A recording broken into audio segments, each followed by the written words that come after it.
Okay.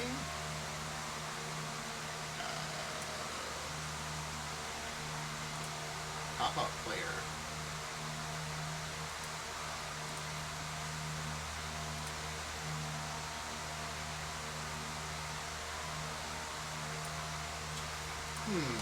Hey. Wakey, wakey. Wakey, wakey, you. Okay. Let me get rid of that loud droning noise.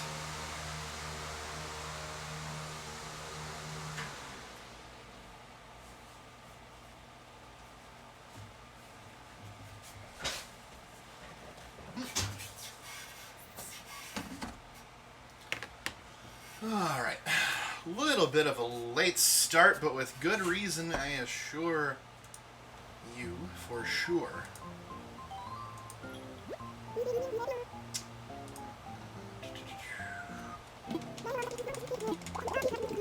Let's just get this out of the way.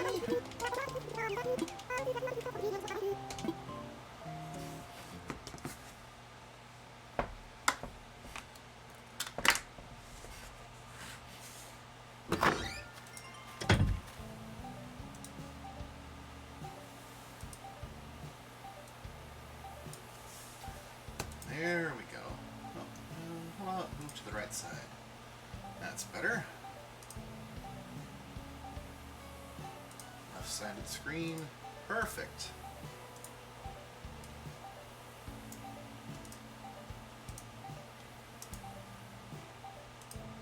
Okay.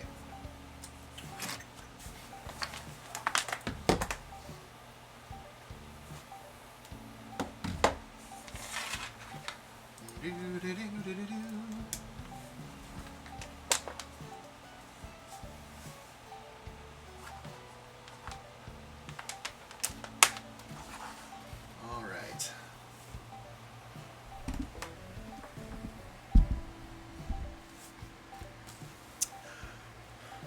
I think we're good. Okay. Where is... There. Okay.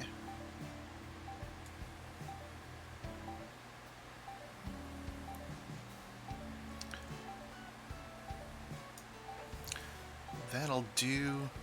Don't mind me, I'm just setting up my setup, as it were. There we go. Okay, let me take care of that annoying notification sound. Rank B. Yeah, that's fine. Sun rises, sun sets. Grizzly will not get rank A. Oh. Yeah, that grew already. Sweet. Okay. There is a reason I tagged my family.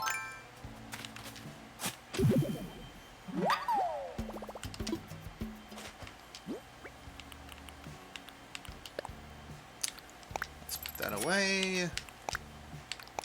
And let's bury 10,000 bells.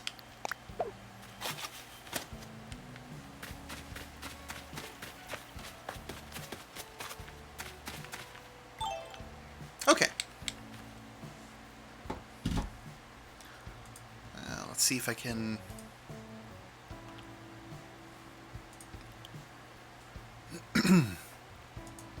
sort this out.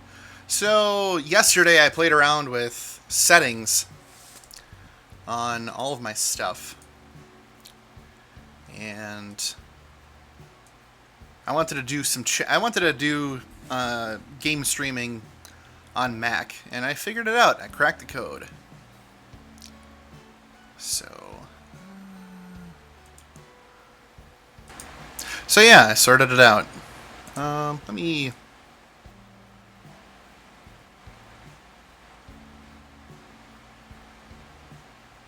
Yeah, there. No, it's still a little too hot. Okay. How about there? How about here? That's working out. macOS is very particular. Very particular.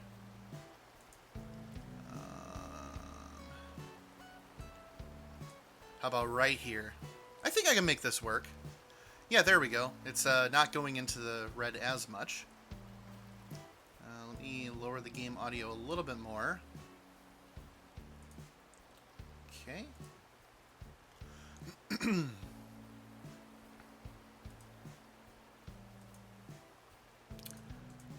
Alright, happy Monday, Lingua Lupa. Yes, happy Monday indeed. Question for you, because I'm using new software for broadcasting. Tried to go a little simpler than Streamlabs. How's it sounding to you? Like, how am I sounding with my voice? How's the game audio sound? I'm noticing everything else seems to be working just fine. Noticing the chat window is working as intended. The webcam is down below, doing its down below things. And I'm watching the levels of the microphone and watching the levels of the game audio, and everything seems to be fine, but I'm worried it's a little too quiet. And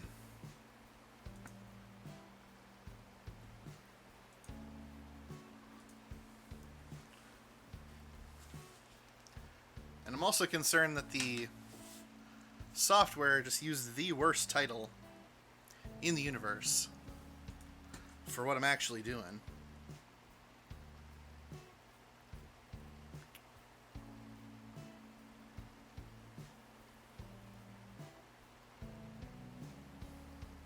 Let's see.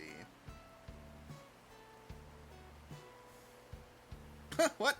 No. That's not the stream info for the day. Okay.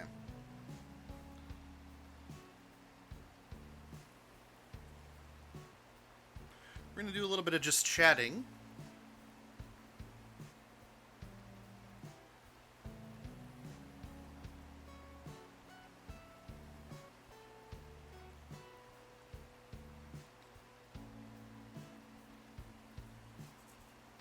There we go. This should be...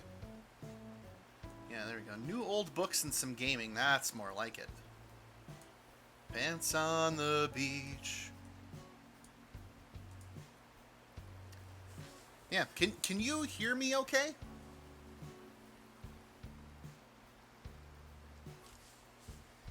I was asking if I sound too quiet or too loud or whatever's going on.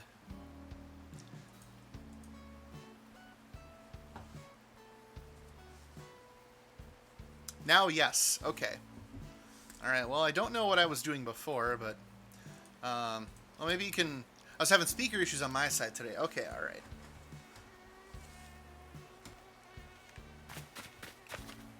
Hey, get away, mosquito. I want to go somewhere quiet. Got a bunch of cords unplugged due to house guests. Oh, okay.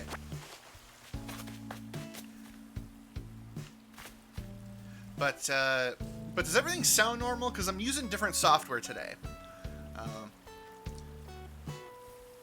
I tried to go a little bit simpler than what I've been using with Streamlabs OBS, using Elgato Game Capture AD or HD because that's what my card is. Just figure use the software that works with the hardware. You know. Wonder if the game's audio sounds decent. Microphone sounds decent. You sounds normal to me. Okay, well. So I sound normal, that's good. So I take it the game sounds normal as well. So, okay, well, that works fine. Alright, so we use this chill music to introduce what's going on. Because game is a little quieter than me, but not too bad. Yeah, that's kind of the intention. I can increase that a little bit. When I was testing it yesterday, the game audio was way too loud. I was so quiet. So. Okay, well, in any case, thumbs up, fantastic. All right. Well, how has your day treated you? How's it been with house guest considering? While you type that up, I can tell you how my day went. My day started a little early. Had to get a couple of things fixed out in the clinics before things got real serious with this mandate for wearing a mask. So I ended up I did half a shift really early in the morning, like 3:30 onwards, and then I took like a 4-hour break around 8 o'clock. Took a very short nap. Worked the rest of the day in normal hours. Took another micro nap, and guessed as cathartically killing video game peeps. Oh, okay. You do what you gotta do. You gotta find that catharsis. I slept so much, so my life is good. That's fantastic. I'm glad to hear it. Sleep is so undervalued. It's wonderful, especially when it's a routine, you know.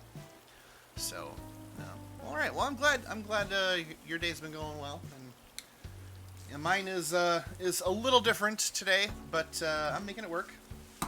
So, all right. Well, without any further discussions on other things, a package arrived in the mail today, and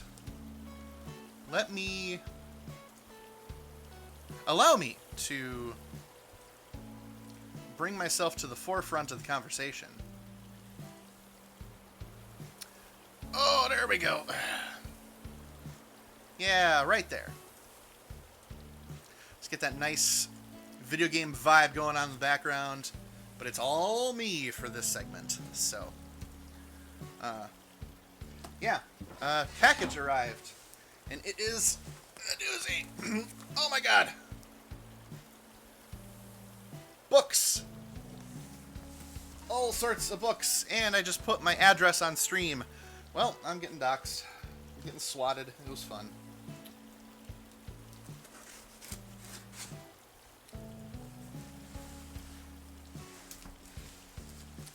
Whoops, guess I'm deleting this VOD after it's done. So, in any case.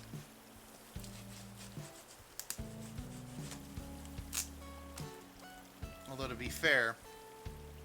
Oh, my Riri, good evening. Welcome to the stream.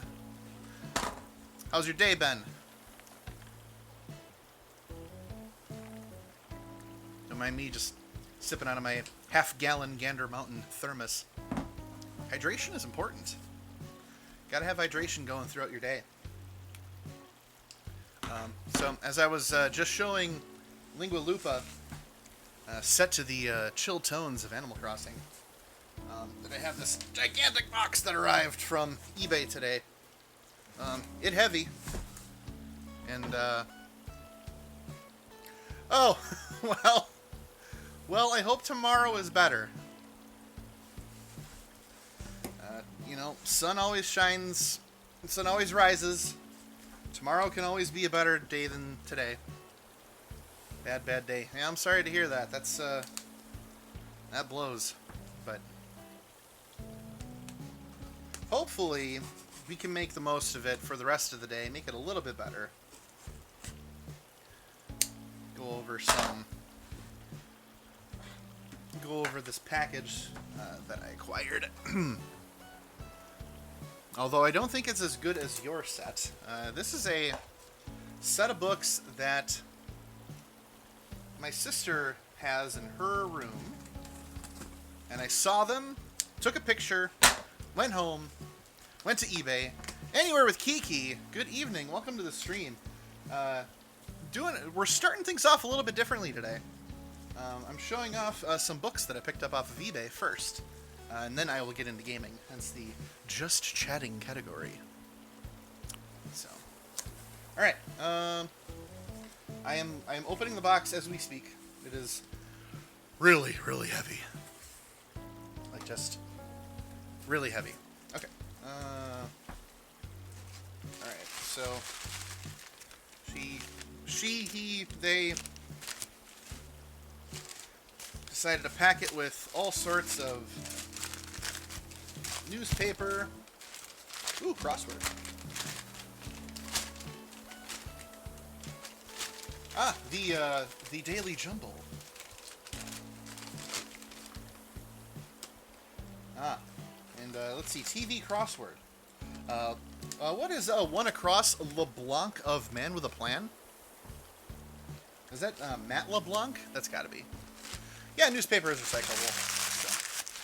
So. Okay, so anyway, let's see. Yeah, Family Circus. We've got Sudoku. Another Daily Jumble. 2 days worth of newspapers in here. Unbelievable. Okay. I'm just making an absolute mess of my desk here. Okay. Now, how did... I wish you could see it, because it's kind of a mess.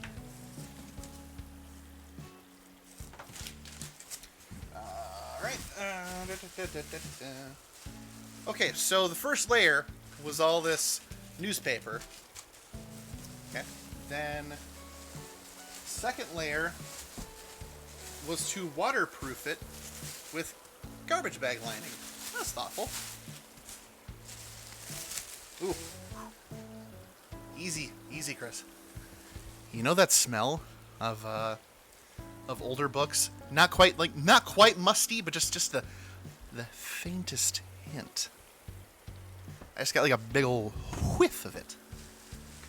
It's good, but all things in moderation. At this point, I'm looking forward to getting stabbed in the cervix Wednesday.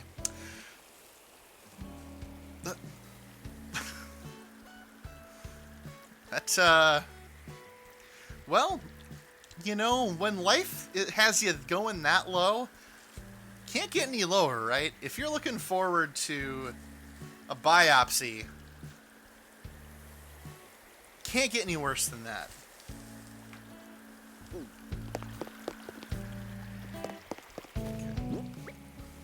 I just had to check out you probably saw the floating balloon. Anyway, I'm getting distracted here. Alright, so I picked up a collection of there's only one print run of this through Golden Window's book series. This is one of the books, Wide Wonderful World. So we'll get into those. They're a set of children's books, and if my Riri can clarify that these are full of like fairy tales and stories and stuff, if I'm not mistaken. It's just been so long since I read them or had them read to me that I honestly forgot what the actual content was. But when I saw the books, I knew right there what they were. Okay, so now they're within another plastic bag. So now we have Stories of Early America. And then we have... These are actually in quite good condition. Wonderful Things Happen. Okay. I mean, this whole series was just like about vibing. All the way back in 1958. Then we have another one called Good Times Together. Okay. Fairy tales, nursery rhyme stories. Yes, thank you. That's there we go. Okay, and then two more out of this bag. Then I have Mostly Magic. Yeah, these are in surprisingly good condition.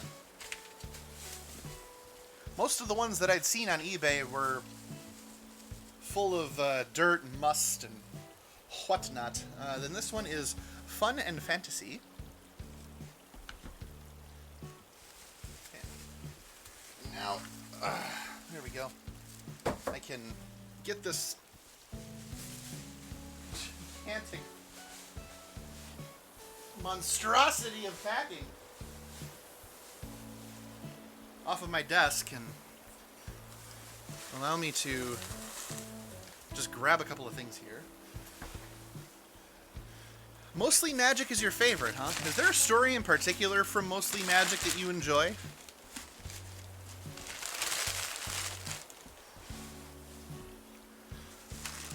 I'm just gonna get all this newspaper off my...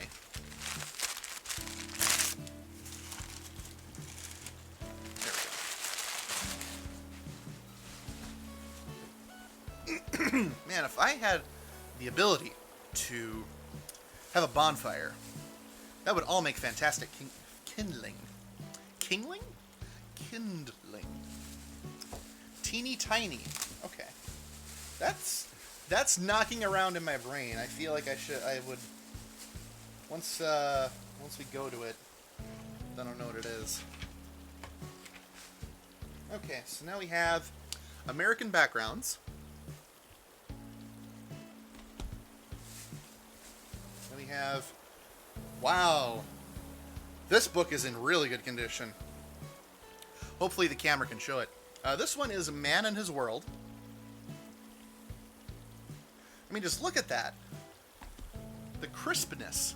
It's like I don't know, it's like it's vacuum sealed for the last 60 years. Okay, then we have adventures here and there. Seriously, look at the color depth on this book. Like, there's no UV, no ultraviolet, draining the color or anything. And then finally, wow, yeah, these I can't get over the condition. Children Everywhere.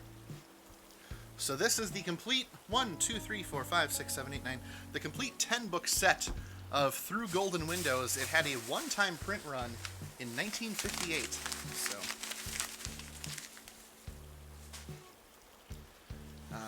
gosh, if Linnerless was here, I'm sure she could indulge us more about how this book series got into our lives. I believe my Riri's and our grandparents purchased these books with the intention of reading them to their children, aka our mom and aunt. So I was thinking, wouldn't be a bad idea to possibly consider reading selections from this every now and then. So, on that note, since Riri mentioned her favorite story from the book of Mostly Magic, let's start with that. I'm not sure how long these are, so so we'll see. Looking at the spines for everything, I can feel like if anything, the condition of these is okay, but like I can feel the spine is coming loose on some of them. But in terms of like color fading from ultraviolet rays and whatnot, none of that is here. So, okay. So here we go. We got Mostly Magic. And let me just open it up. And then, yeah, on the very first page, they have the list of all the books of the Through Golden Windows collection. And of course, we went through them all, so.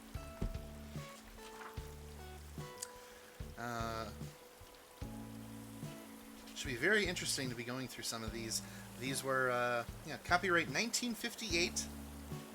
Officially in the Library of Congress, of course.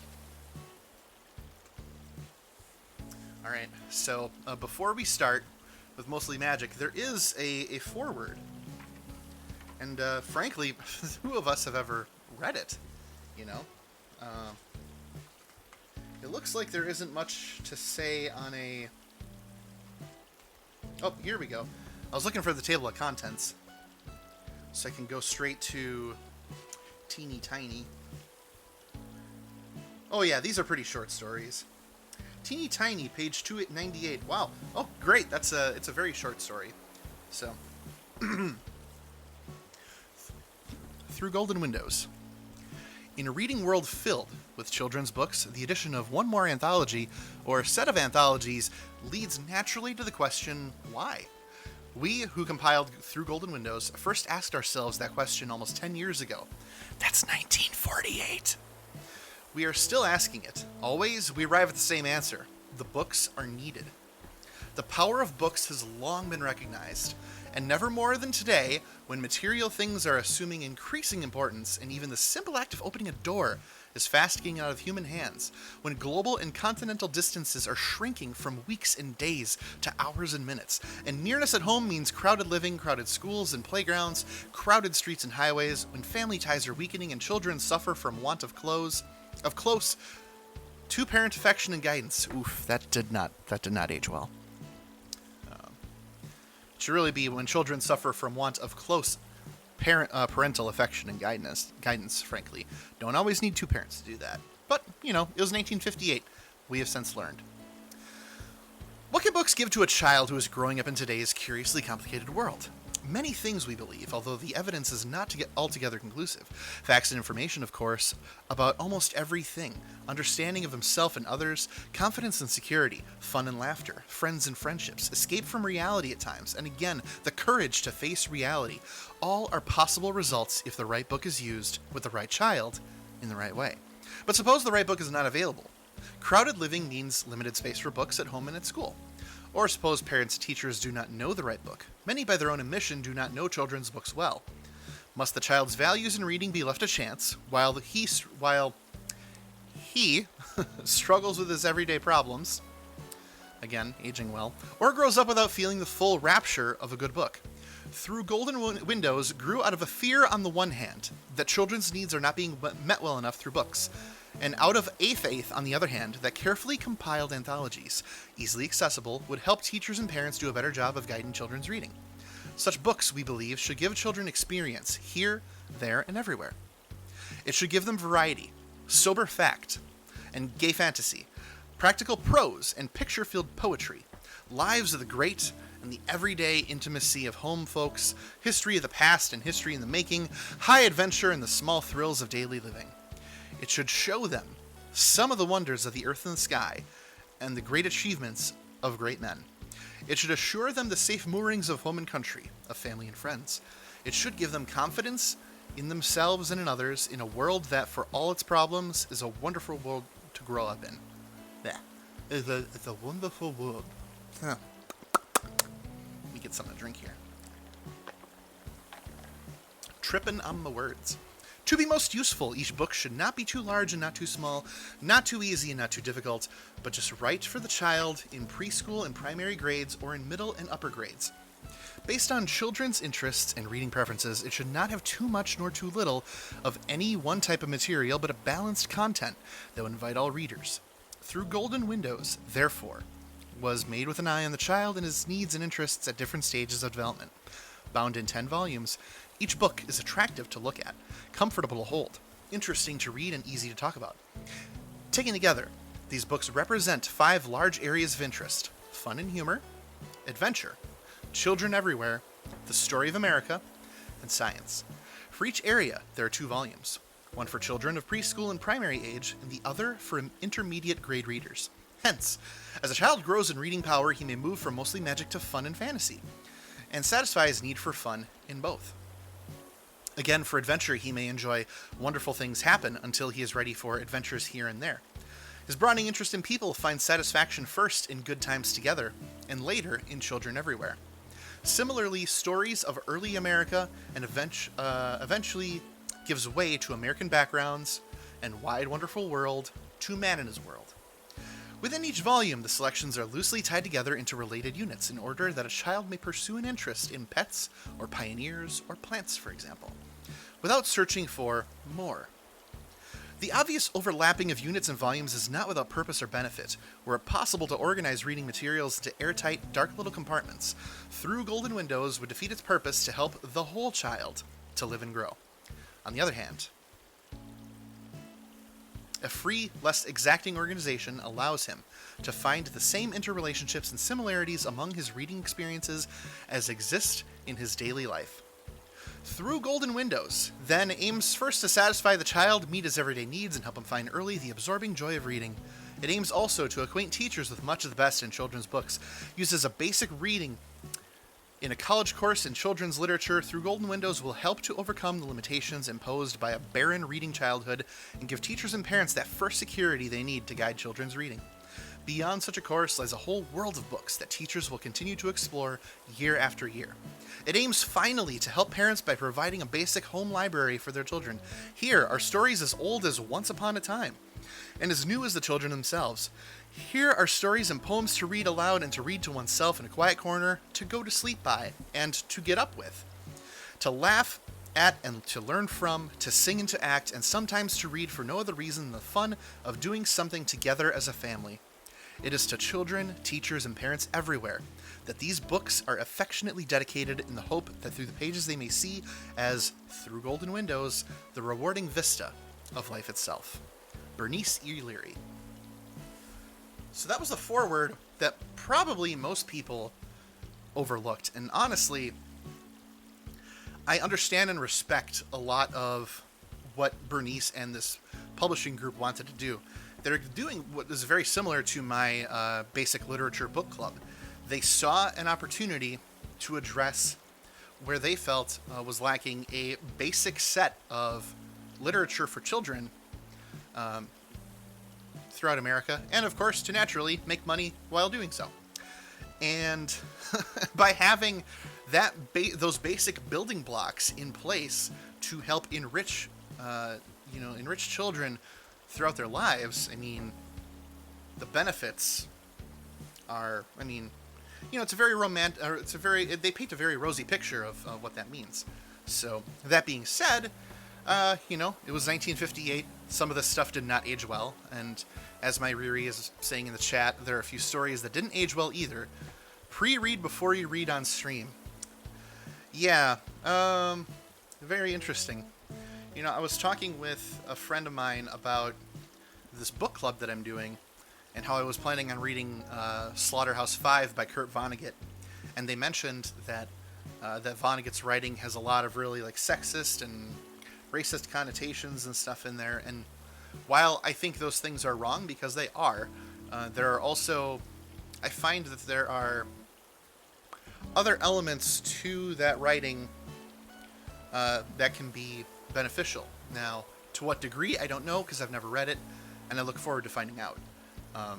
Of course, if you let Godwin's Law in and go to the natural conclusion, you would say, well, Chris, what about reading Mein Kampf? And I'm like, well, I don't plan on reading Mein Kampf because I don't care about Mein Kampf. But I would care about reading Slaughterhouse-Five. And so, to that effect, the stories of these 10 books as well. Very curious to see what they're about. But looking at the table of contents here, they're very simple. They show the tales along with illustrations, and there are a lot. We get down to a total of, by the time you get to the end of the stories, 334 pages per book. So bravo to this group, Bernice and all the other folks for Through Golden Windows, for creating such comprehensive collections of stories. So, in any case, now that we've set the table for what this is all about, Teeny Tiny, as retold by Joseph Jacobs and illustrated by Nola Langner, is on page 298. So I'm going to head over there now. It's kind of nearer to the end of the book.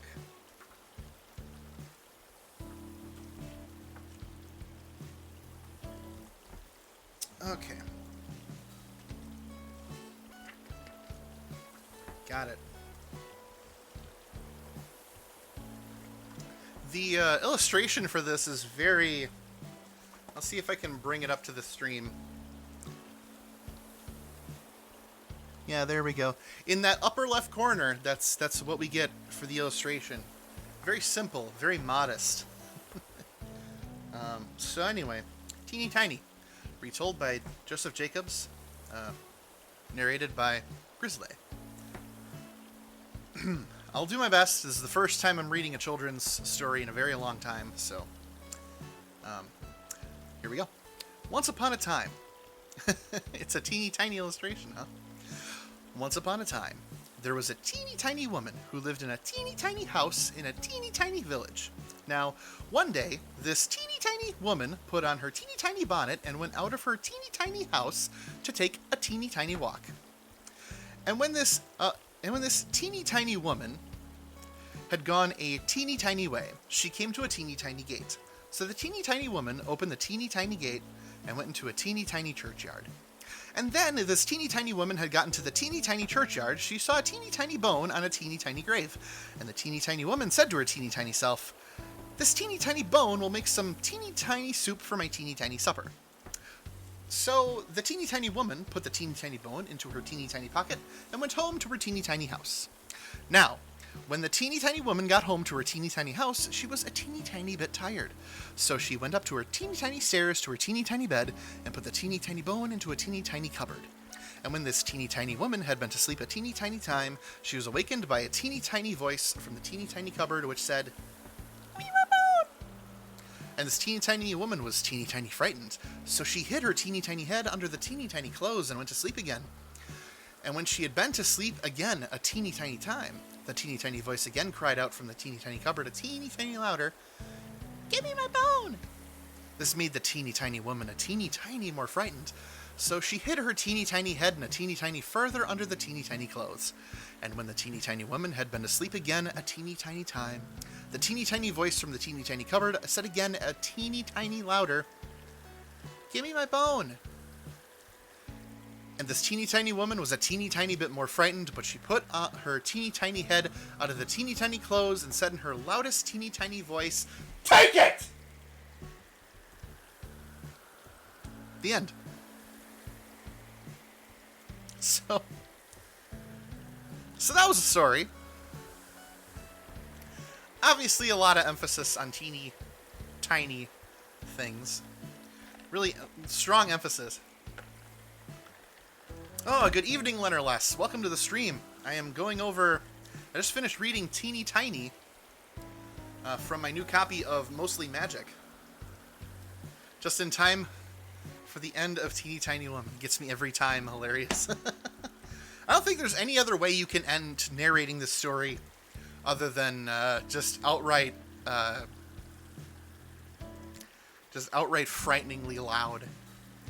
Because you just build it up. I mean, at the beginning, I was like, teeny tiny, and then it was starting to actually hurt my vocal cords, so I couldn't do that. On the same page, we have An Old Man's Beard by Edward Lear, also illustrated by Edward Lear. There was an old man with a beard who said, "It is just as I feared. 2 owls and a hen, 4 larks and a wren have all built their nests in my beard."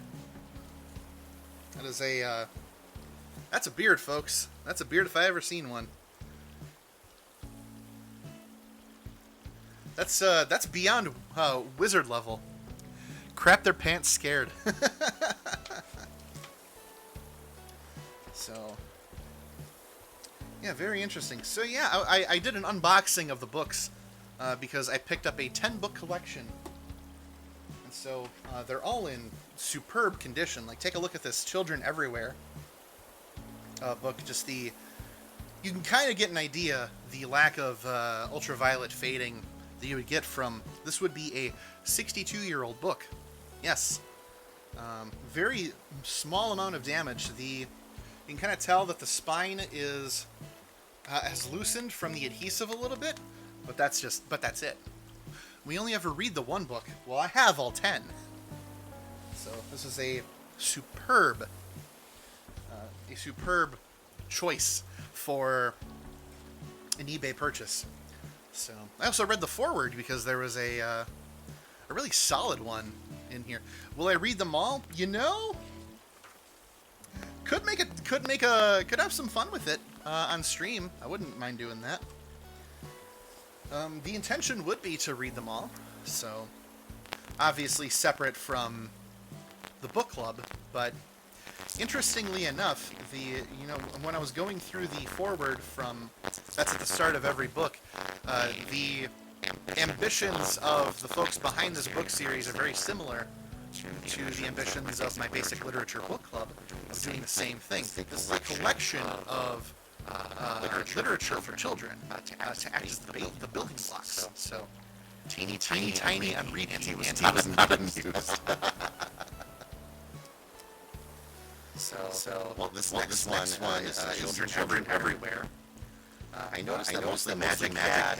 I want to just take stuff out of randomly out of the books Today before I do some gaming later. So just keeping.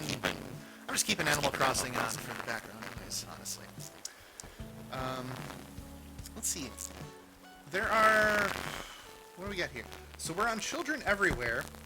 It's another 320 plus page compilation.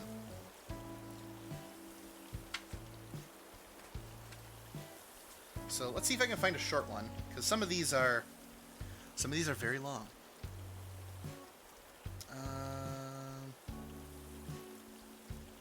What about Casey at the Bat? That's one I'm kind of familiar with. Let's see. Page. Vibrato and bad sound now. Never mind, it's good now. Okay. That was just payback for all the times I had to read it to her. You know what? I actually this will work just fine. Casey at the Bat is in this one by Ernest L. Thayer, illustrated by Ernest Critchlow. And honestly, if you can see that illustration, it's fairly basic, but it does exist. So here we go. I'm trying to make myself a little reading perch, because how cool would it be if I could show you that I'm actually reading these things on stream for you? So, let's see how this works. Almost. Hang on. If it's one thing we learned when making all those movies in college, it's good framing techniques.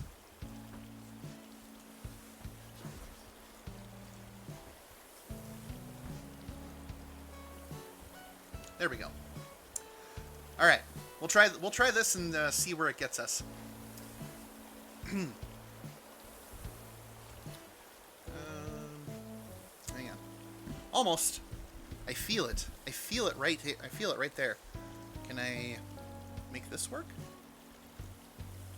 No. Okay. So I want to make sure. I want to make sure I'm ready to talk, and I'm also like.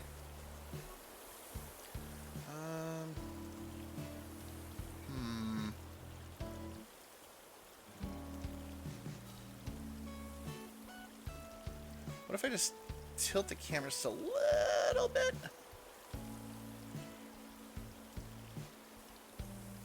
There. Okay. Let me clear my throat. Wow, 6 viewers. Welcome, all of you. We're reading some fine children's literature from Through Golden Windows, the one-time released 10-book series from 1958, set to the chill tones of Animal Crossing: New Horizons. Casey at the Bat by Ernest L. Thayer, illustrated by Ernest Critchlow. It looked extremely rocky for the Mudville Nine that day. The score stood 2-4, but with 1 inning left to play. So when Cooney died at second and Burroughs did the same, a pallor wreathed the features of the patrons of the game. A straggling few got up to go, leaving there the rest, with that hope which springs eternal within the human breast. For they thought, if only Casey could get a whack at that, they'd put even money now with Casey at the bat. But Flynn preceded Casey, and likewise so did Blake, and the former was a puddin' and the latter was a fake. So on that stricken multitude for a death-like silence sat, for there seemed but little chance of Casey's getting to the bat. But Flynn let drive a single, to the wonderment of all, and the much-despised Blakely tore the cover off the ball. And when the dust had lifted and they saw what had occurred, there was Blakely safe in second, and Flynn a huggin' third. Then from the gladdened multitude went up a joyous yell. It rumbled in the mountaintops, it rattled in the dell. It struck upon the hillside and rebounded on the flat, for Casey, mighty Casey, was advancing to the bat. There was ease in Casey's manner as he stepped into his place. There was pride in Casey's bearing and smile on Casey's face. And then responding to the cheers, he lightly doffed his hat. No stranger in the crowd would doubt 'twas Casey at the bat.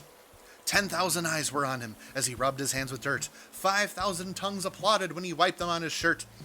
Then when the writhing picture ground the ball into his hip, defiance glanced in Casey's eye, a sneer curled Casey's lip.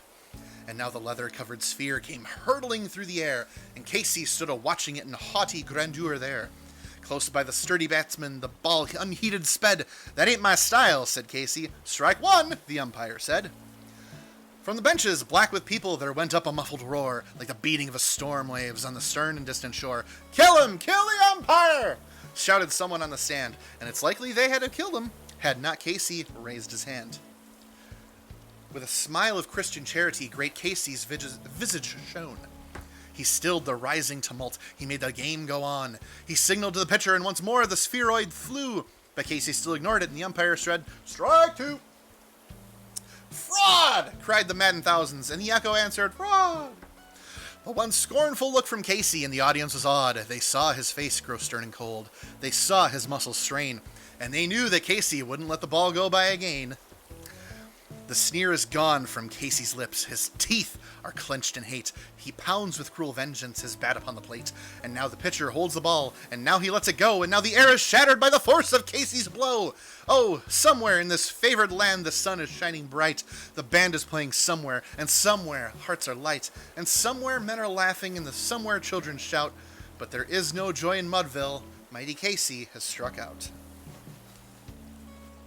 Wow, that did not go the way I thought it was going to go. That's a really great example of subverting expectations. Like, I was fully expecting Casey to hit the ball. They even play it off as, and in the future, people spoke and sung of legend of Casey hitting that ball, and thus changing things forever. But moral of the story is sometimes life doesn't happen that way. It just doesn't happen. Okay, let's do a quick one. Let's see if I can find one from the table of contents.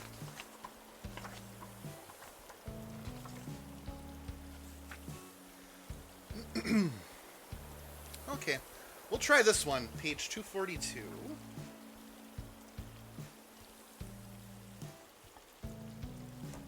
Ooh, this is a nice one. In terms of illustration, I just picked this one based on the length. This one has... I actually enjoy the illustration that was made in mind for this book because it is called At the Theater, and it gives you good framing of arches on each side, as if the book itself was the theater. So... bravo to illustrator Moselle Thompson for that idea. So, At the Theater by Rachel Field, a blind reading by me. The sun was bright when we went in, but night and lights were there. The walls had golden trimming on and plush on every chair. The people talked, the music played, then it grew black as pitch. Yes, black as closets full of clothes. Or caves, I don't know which. The curtain rolled itself away. It went, I don't know where. But oh, that country just beyond. I do wish we lived there. The mountain peaks more jagged rise. Grass grows more green than here. The people there have redder cheeks, and clothes more gay and queer. They laugh and smile, but not the same, exactly as we do. And if they ever have to cry, their tears are different too. More shiny, somehow, and more sad. You hold your breath to see if everything will come out right, and they'll live happily. If Pierrot will kiss Pierrette beneath an orange moon, and Harlequin and Columbine outwit old Pantaloon. You know they will, they always do. But still, your heart must beat, and you must pray they will be saved, and tremble in your seat. And then it's over, and they bow, all edged about with light. The curtain rattles down and shuts them everyone from sight. It's strange to find the afternoon still bright outside the door, and all the people hurrying by the way they were before. It's a good, I like that. That's a good, it's a good metaphor for explaining how the theater and just media in general is meant as good escapism. You know, you head back outside, world's still moving, same as it ever did, but just for a moment, you're transported to somewhere else. Just everything is different, and just on that feature alone, it's wonderful because it helps you de-stress and decompress from everything. Not really child verbiage there. No, I think that's meant for a slightly older. To be honest. So, all All right, let's take a look at adventures here and there. Again, take a look at the quality of the cover. Like, again, this is a 62-year-old book. And look at the, as best as I can show you, of course, the coloring of this book. It's very...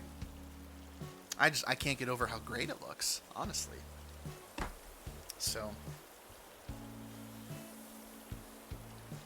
I'm just for, honestly, while I'm gushing, I'm definitely not trying to brag, because I'm really glad that my sister and I have 3 copies of this book series. So,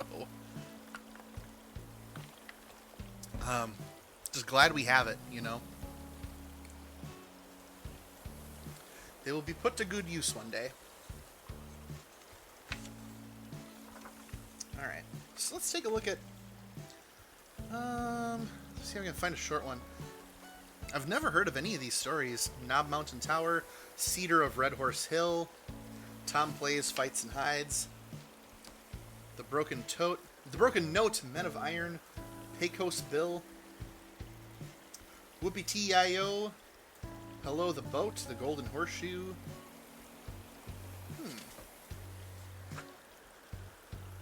2 years before the mask. Okay, so these are meant to be more... These are meant to be longer. Okay, that's cool. Alright, well, let's give one a chance here. Let's do The Burglars by Kenneth Graham. This is page 14. 10, 11, 12, 13. Oh, let's do a prelude. This is a very nice illustration for a very short story called A Vagabond Song. Okay. A Vagabond Song by Bliss Carman, illustrated by Suzanne Suba. There is something in the autumn that is native to my blood. Touch of manner, hint of mood, and my heart is like a rhyme, with the yellow and the purple, and the crimson keeping time. The scarlet of the maples can shake me like a cry of bugles going by, and my lonely spirit thrills to see the frosty asters, like a smoke upon the hills. I put the carpet salesman to sleep. There's something in October sets the gypsy blood astir.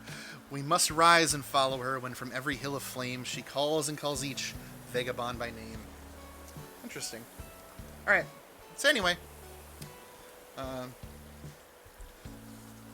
the reach of what they consider children's literature is interesting to me. Okay. The Burglars by Kenneth Graham. It was too much too fine a night to think of going to bed at once, and so, although the witching hour of 9 p.m. had struck, Edward and I were still leaning out of the open window in our nightshirts, watching the play of the cedar branch shadows on the moonlit lawn, and planning schemes of fresh deviltry for the sunshiny morrow. From below, strains of the jocund piano declared that the Olympians were enjoying themselves in their listless, impotent way, for the new curate had been bidden to dinner that night, and was at the moment unclerically proclaiming to all the world that he feared no foe. His discordant vociferations doubtless started a train of thought in Edward's mind, for the youth presently remarked, apropos of nothing whatever had been said before, "I believe the new curate's rather gone on Aunt Maria." I scouted the notion. "Why, she's quite old," I said. "She must have seen some 25 summers."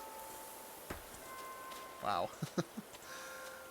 "Of course she is," replied Edward scornfully. "It's not her. It's her money he's after, you bet." "Didn't know she had any money," I observed timidly. "Sure to have," said my brother with confidence. "Heaps and heaps." Silence ensued, both our minds being busy with the new situation thus presented. Mine in wonderment at this flaw that so often declared himself in enviable natures of fullest endowment. In a grown-up man and good cricketer, for instance, even as this curate.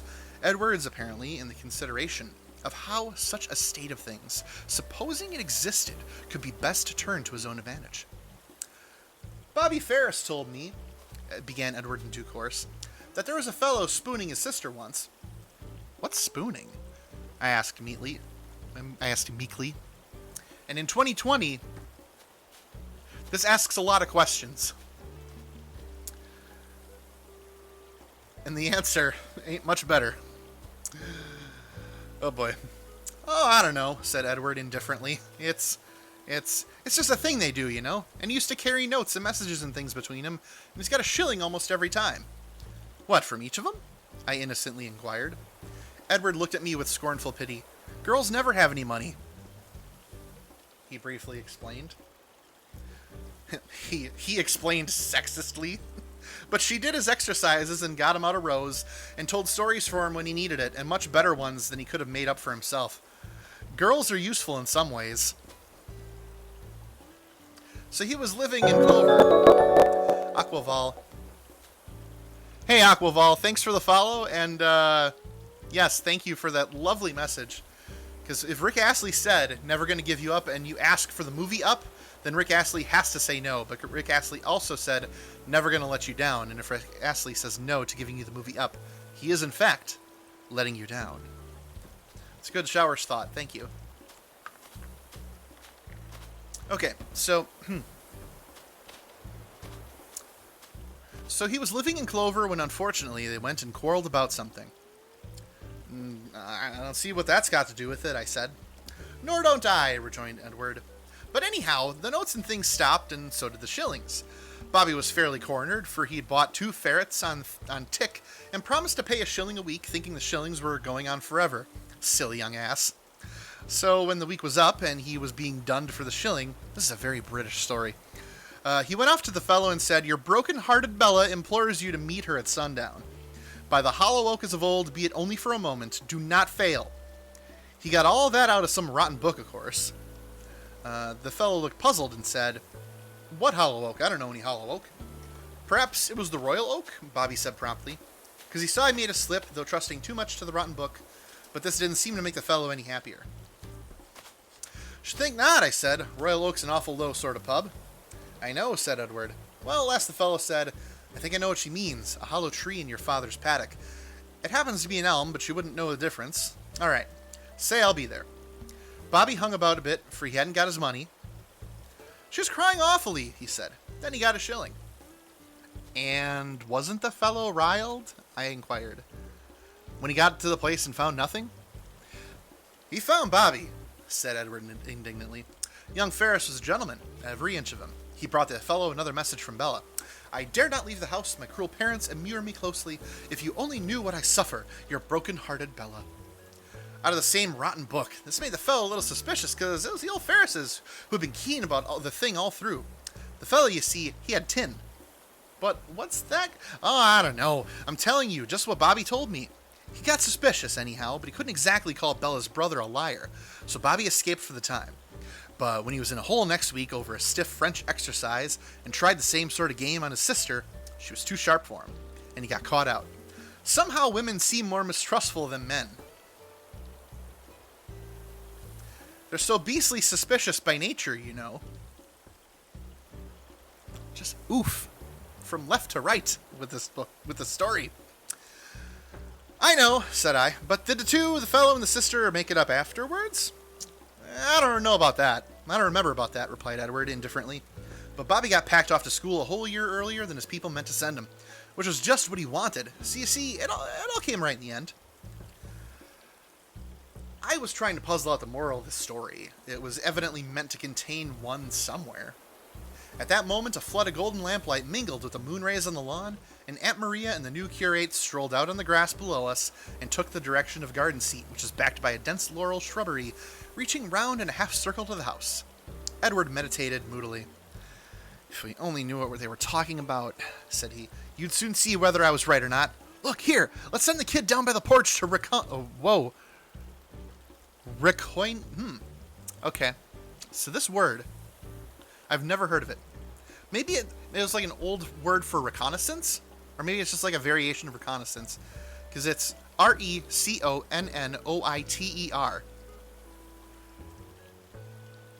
See, I've never come across that word until literally now, so I almost said, and I kid you not, recoinator.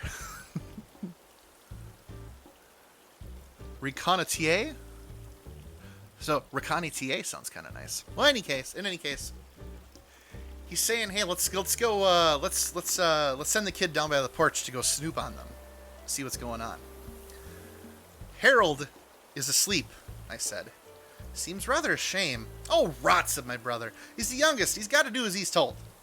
So the luckless Harold was hauled out of bed and given his sailing orders. He was naturally rather vexed at being stood up so suddenly on the cold floor, and the job had no particular interest for him, but he was both stanch and well-disciplined.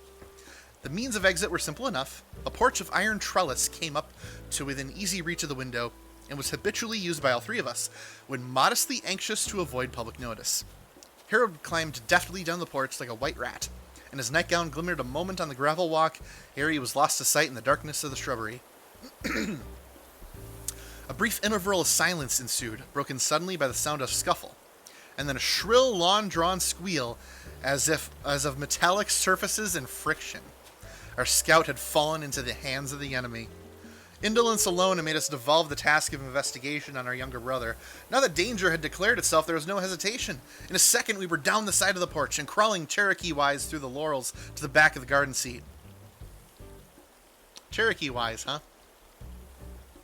Okay. Piteous was the sight that greeted us. Aunt Maria was on the seat in a white evening frock, looking, for an aunt, really quite nice. On the lawn stood an incensed curate, grasping our small brother by a large ear, which, judging from the row he was making, seemed on the point of parting company with the head it adorned. The gruesome noise he was emitting did not really affect us otherwise than aesthetically. To one who has tried both, the wail of genuine physical anguish is easily distinguishable from the pumped-up ad misericordiam blubber. Harold could clearly be recognized as belonging to the latter class. Now, you young, well, I think it was, but Edward stoutly maintains it was devil. So he probably said something much worse. So, now you young little shit, tell us what you mean by it. Well, let go of my ear then, shrilled Harold, and I'll tell you the solemn truth. Very well, agreed the curate, releasing him. Now go ahead and don't lie more than you can help. We abode the promised disclosure without the least misgiving, but even we had hardly given Harold due credit for his fertility, resource, and powers of imagination. I had just finished saying my prayers, began that young gentleman slowly, when I happened to look out of the window, and on the lawn I saw a sight which froze the marrow in my veins. A burglar was approaching the house with snake-like tread. He had a scowl and a dark lantern, and he was armed to the teeth. We listened with interest. The style, though unlike Harold's native notes, seemed strangely familiar. Go on, said the curate grimly. Pausing in his stealthy career, continued Harold, he gave a low whistle. Instantly the signal was responded to, and from the adjacent shadows 2 more figures glided forth. The miscreants are both armed to the teeth. Excellent, said the curate. Proceed. The robber chief, pursued Harold, warming to his work, joined his nefarious comrades, and conversed with them in silent tones. His expression was truly ferocious, and I ought to have said that he was armed to the... There, never mind his teeth, interrupted the curate rudely. There's too much jaw about you altogether. Hurry up and have done. I was in a frightful funk, continued the narrator, warily guarding his ear with his hand. But just then the drawing-room window opened, and you and Aunt Maria emerged. The burglars vanished silently into the laurels with horrid implications. The curate looked slightly puzzled. The tale was well sustained, and certainly circumstantial. After all, the poor boy might really have seen something. How was the poor man to know, through the chaste and lofty diction, might have supplied a hint that the whole yarn was a free adaptation from the last penny dreadful lent to us by the knife and boot boy. Why did you not alarm the house? He asked. Because I was afraid, said Harold sweetly, that perhaps they mightn't believe me. But how'd you get down here, you naughty little boy? Put in Aunt Maria. Harold was hard-pressed by his own flesh and blood, too. At that moment, Edward touched me on the shoulder and glided off through the laurels. When some 10 yards away, he gave a low whistle. I replied by another. The effect was magical. Aunt Maria started up with a shriek. Harold gave one startled glance around, and then fled like a hare, made straight for the back door, burst in upon the servants at supper, and buried himself in the broad bosom of the cook, his special ally. The curate faced the laurels, hesitatingly, but Aunt Maria flung herself on him. Oh, Mr. Hodgetts, I heard her cry, you are brave. For my sake, do not be rash. He was not rash. When he peeped out a second later, the coast was entirely clear. So, that was a story. And I'm trying to think of... Okay, so, I mean, like, on the surface, it's a clear story of some kids trying to snoop on their aunt going on a hot date and getting caught. And rather than admitting why they're snooping on their aunt, they come up with a story that burglars were around, and so they were They were trying to do it's an obvious cover-up story, and so his brothers ultimately save the day, do him a solid, help add to the theater of the supposed burglars. Everybody freaks out and they buy into it. So kids are safe, shenanigans are had, and it's a good story they can share on later in their later years. But the story itself is written very strangely, and I think it's on purpose, probably because of the age of the story, and also the word choice in that story was really, really thick. I felt, and I'm not kidding, I felt like this is a story if Sheldon Cooper was born and raised in like the early 1900s in England or something like that. The verbiage used throughout this story is so thick and advanced for a kid for kids who can't be older than 12. Trying to make it sound, trying to like really like puff it up, make it sound, better than what they were actually doing. Like just trying to really like sell their maturity in what was very obviously a spy's tale. So it's a little tough to follow at times, especially for me reading it blindly, but very interesting. Okay, so I think we'll do one more. We'll pick, let's see, Good Times Together. I think let's do Wonderful Things Happen. This is another solid looking book. Or, honestly, I could get real patriotic on all of you. There is Stories of Early America. We could do. Let me look through the contents for both of these first. Bum bum bum bum ba-dum. Oh yeah, see, this one could be a toughie because of this one could be tough. There's a lot of stories about First Nation folks I get the feeling are not going to be very friendly. But let's get a little patriotic for the heck of it. Hamilton's on Disney Plus. It's a treat like it always is. See if we can find something about that particular time. Right, let me get these books moved over here. Okay. We'll finish off with a selection from Stories of Early America, and then we'll get to the gaming, which I'm thinking is going to be just some more ukulele, probably. Or maybe some Sayonara Wild Hearts. Alright, anyway. Let's see. A New Nation, A Boy of Virginia. The first 4th of July. That can't possibly be bad, right?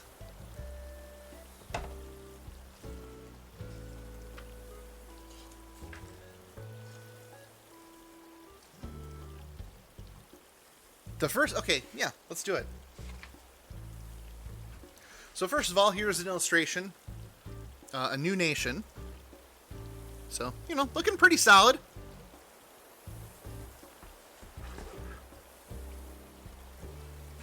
Alright. The first 4th of... This is the final reading for today. I think I'll do a definite reading stream in the future. It doesn't always have to be gaming, I think, but I do love to game. The First 4th of July by Fanny Eco, illustrated by Ray Porter. In the spring of 1776, the colonies began to send word to their delegates at Philadelphia, saying that they were ready for independence. The colony of North Carolina led the way.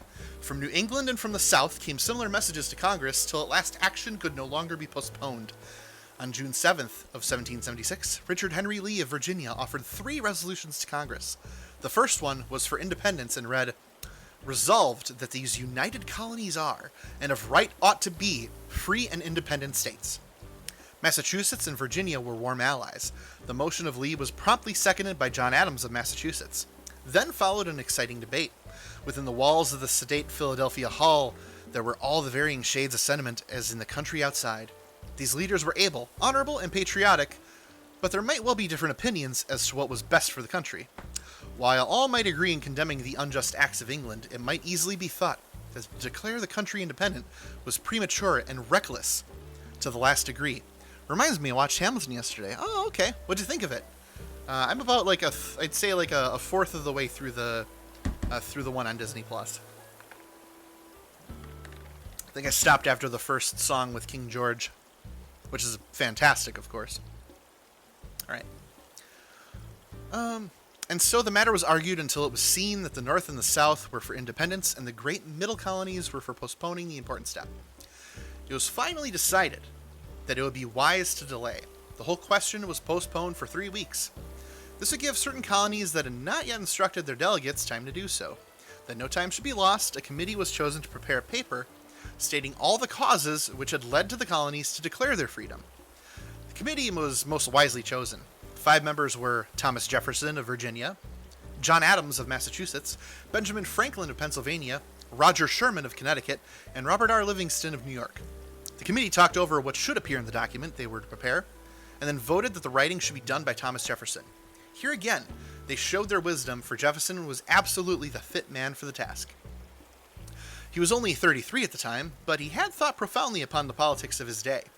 He was thoroughly in sympathy with his age, and he had unbounded faith in the common sense and right purpose of the American people. The young Virginian read his work to Franklin and to Adams, a few changes in words were made, and then the committee were ready to report to Congress. The 3 weeks had sped swiftly away. On July 1st, Congress was ready to consider Lee's resolutions. As Lee was absent from Congress, the right of defending the resolutions fell to John Adams. His speech was wonderful, it thrilled all present. An informal vote was taken, and the colonies stood 9-3 in favor of independence. Interesting. New York could not vote as she had not received instructions. On July 2nd, the formal vote was taken when it was found that 12 colonies voted for independence. South Carolina had opposed the resolution, but she generously changed her vote for the sake of harmony.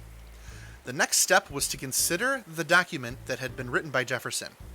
2 days were spent in considering this paper line by line. The step was final. It might be fatal, and all knew it. During the debate, word was received of the arrival of a large British fleet off Sandy Hook. Another fleet was known to be in Carolina waters, but there was no wavering, no turning back from the furrow to be plowed. Calm was the debate, and deliberate the action, as on the evening of July 4th, 1776, 12 states voted for the Declaration of Independence. The paper was approved by the President and the Secretary. The signatures were to be added later.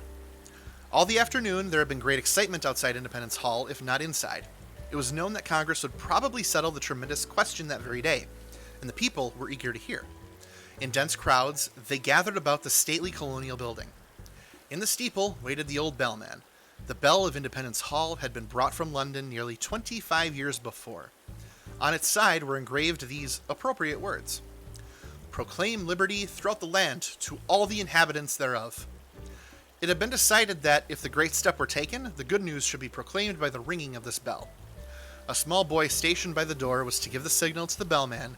When the doorkeeper told him the great paper had been accepted, he ran out and shouted, "Ring! Ring! Ring!" And the old bell, henceforth to be known as Independence Bell, rang as never before. Philadelphia was not the only city that rejoiced. Throughout all the colonies, bells were rung, bonfires blazed, and cannons were fired. This was the first 4th of July. On July 9th, New York formally adopted the Declaration of Independence. In August, the delegates signed the great state paper. It was a very serious matter to sign this paper. Hancock said, "There must be no pulling different ways. We must all hang together." "Yes," rejoined Dr. Franklin, "we must indeed, or we shall hang separately." Although all laughed, they knew the words were true. And that's it. So it's a very basic explanation of the days leading up to and the day of the Declaration of Independence vote and ratification. Honestly, I didn't know that there were states that voted against it, especially South Carolina voting not to and then changing their minds, like, "Oh, whoops, oh yeah, we want to be independent. Great idea, yeah, oh, okay. Yeah, King George is a turd, yeah, we don't want anything to do with him." So, very interesting. So, there it is. through golden windows. Tons of stories. I look forward to doing reading streaming on top of gaming. So, all right. Well, with that in mind, I'm going to shift gears a bit, and I'm going to go to a video game. I don't know which one yet. I have to decide which one is just going to really catch my interest here, and I'll update the stream and all that stuff. So if you're not here for the gaming, I totally respect that, and you are free to bow out now. But from here on out, I'm definitely going to be doing some video gaming. Okay. Let's shrink me up.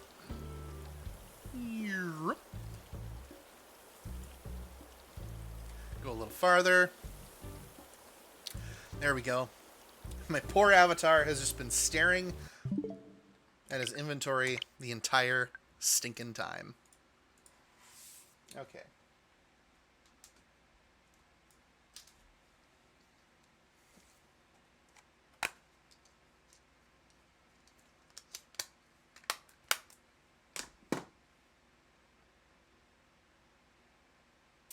Oh, let's see.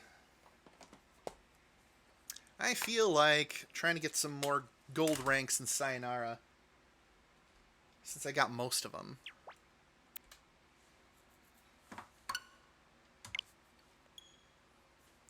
So that's what I'm going to do. Alright. So, update the title. Chasing gold ranks.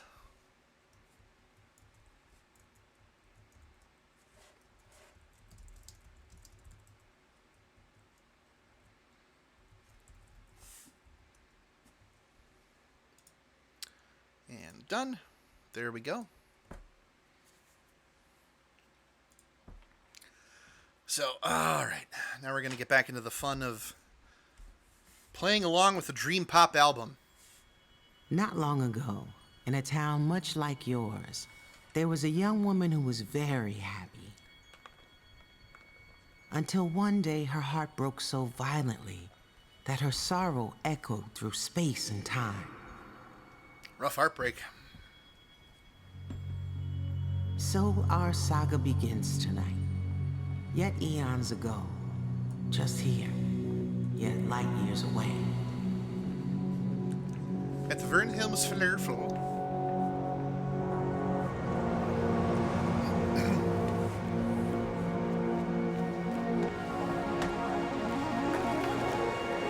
It's cool. You're gonna go save some gods by beating up bikers in an alternate dimension. You'll be fine.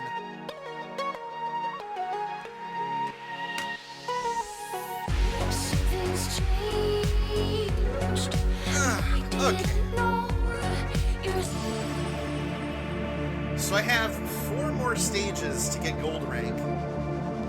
Heartbreak 5, Transonic Gravity, Inside, and Wild Hearts Never Die.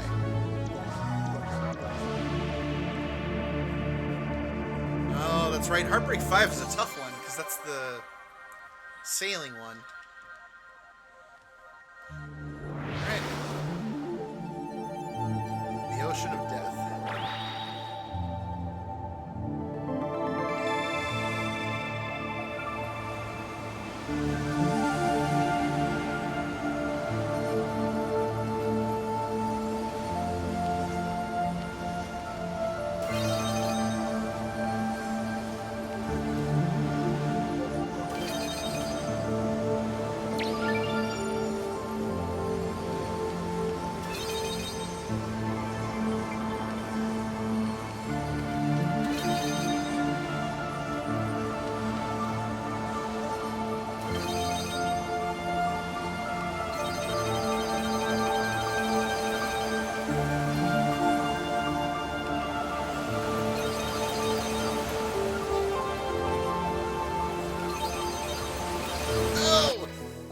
I gotta get that card.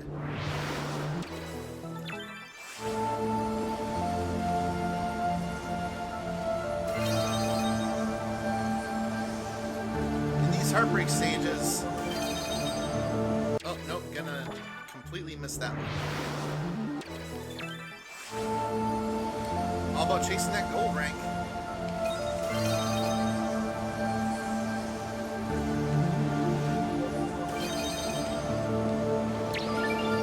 There we go.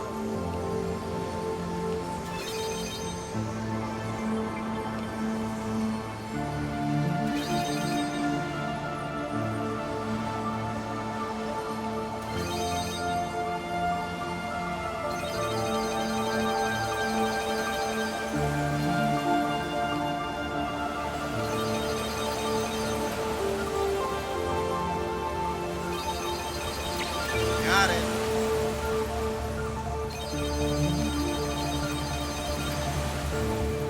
Good. 16,000 to go. That's honestly, I'm in a good spot.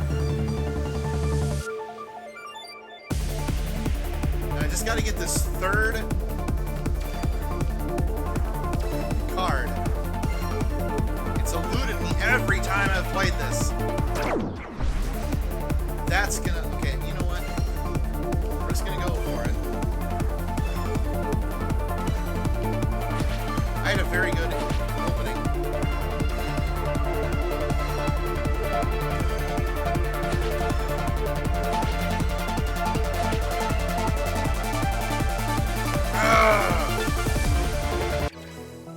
Okay. Yeah, not even close.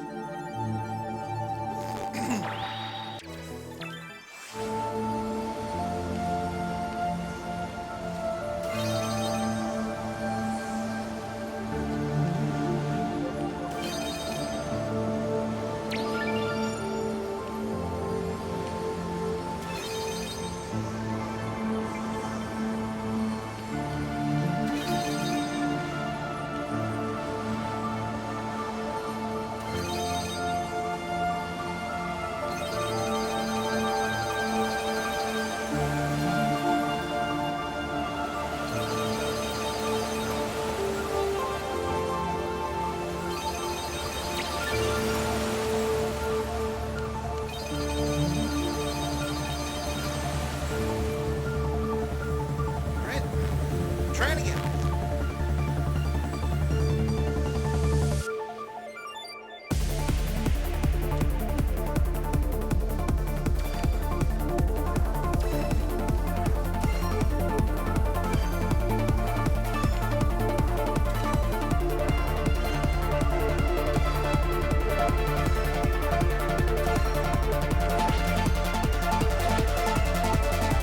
Got it. But is it enough?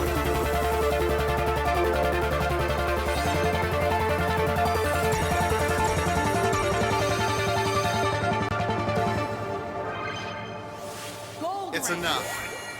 Oh, all right.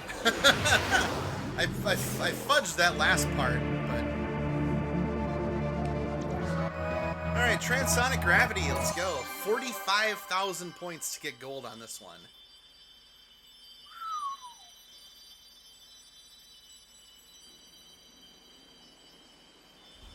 Love Dead City.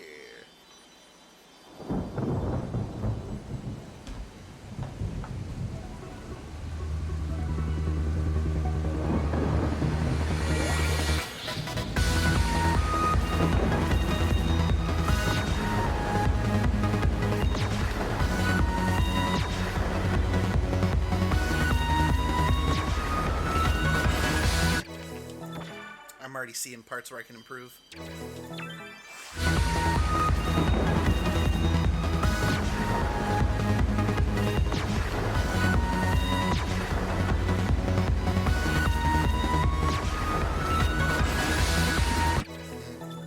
Still missing that card.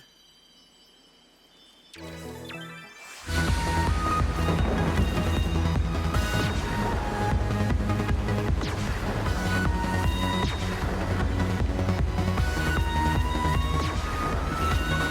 we go. Got it.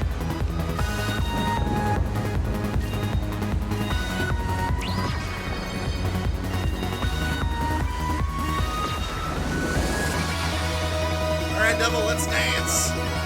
45,000 points.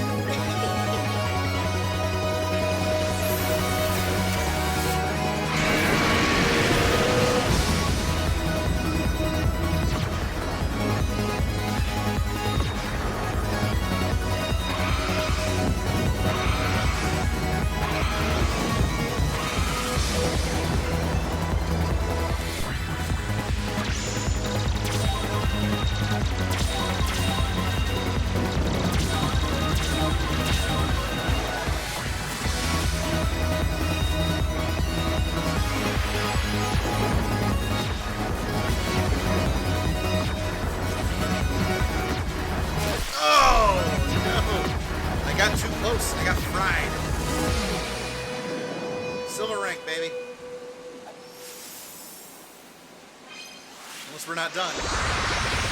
Silver rank. We're done. Okay, so don't die. Yeah, 45's a toughie. Getting that final card will be helpful if I could see it. Oh,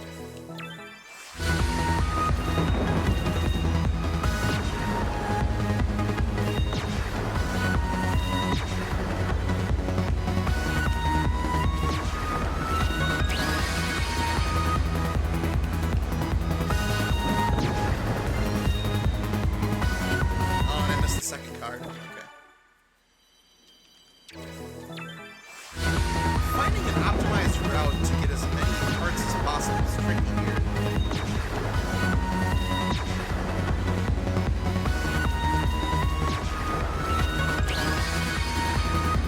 One, two.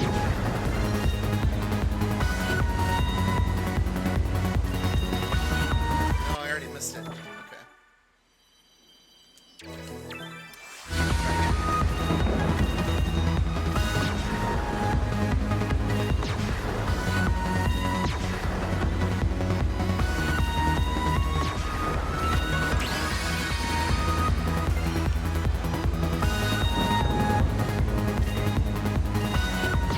Oh, there it is. I gotta go right through the two. Okay.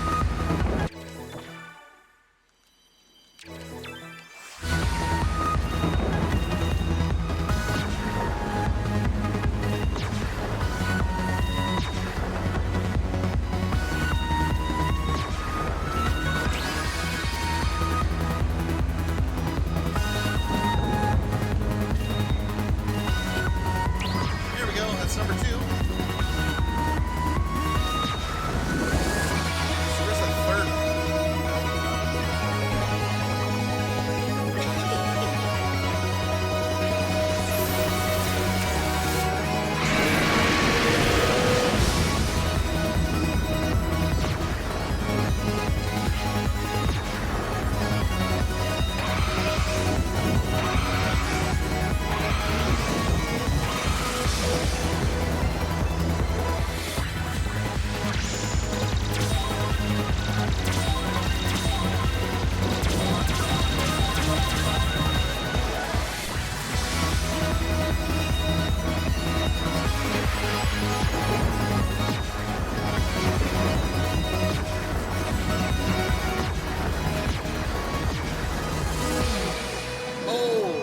Oh, I can taste it. 41,000 is close. It's still silver. Silver rank.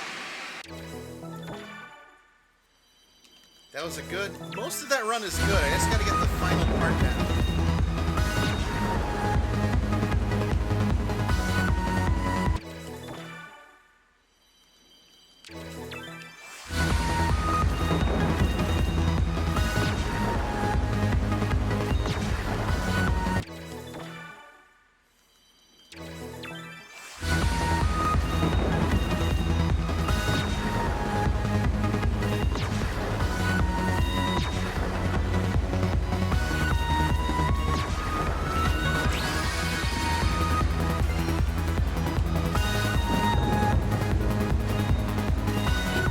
No!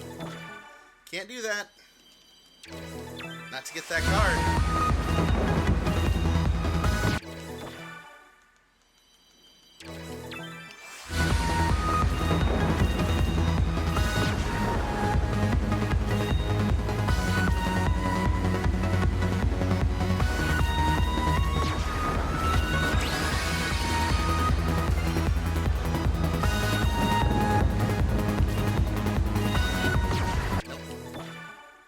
I overcorrected. If I would have stayed right where I was, it would go just fine.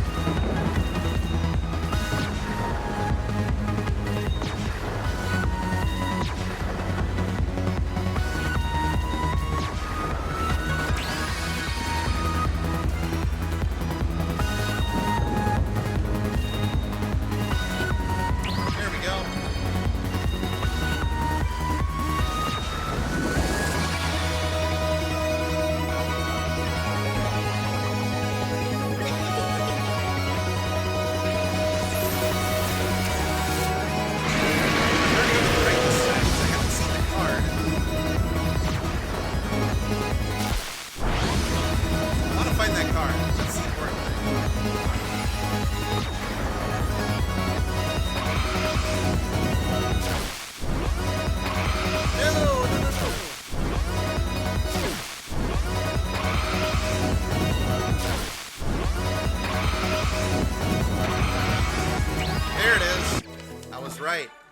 was right. I had to go right, not left. There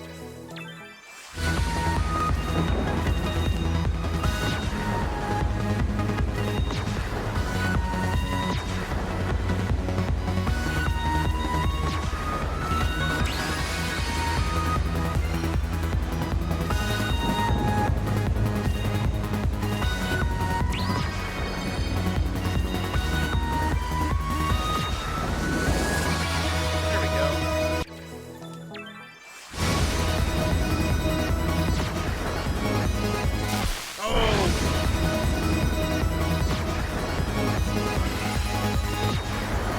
Then I go right. That's the way to do it. Although I'm never gonna. I mean, you can't die to get gold rank.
Got it.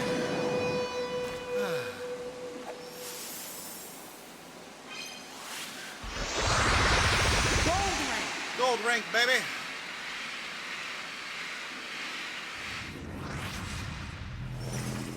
And I already got gold for hate skulls. Alright, so let's do the final two. I need to get 100,000 for gold on inside. And then Wild Hearts Never Die, I gotta get 400,000. Alright. Let's do it!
rank. Bronze! Oh, God, really?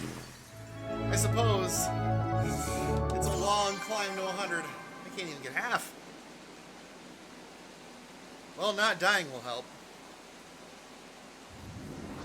I died a lot in that one.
Alright, doing much better. Already at my score where I was at the beginning.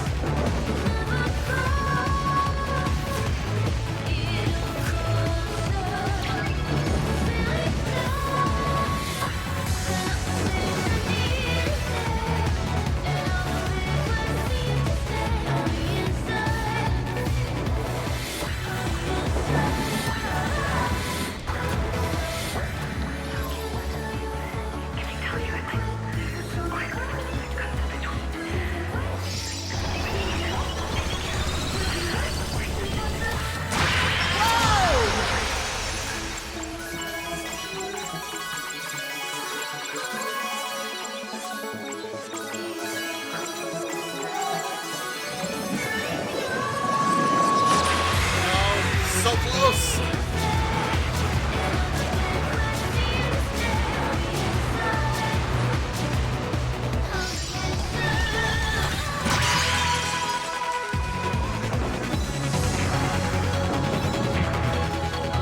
Got it. Okay, I can die as many times as I want now. I got the gold rank.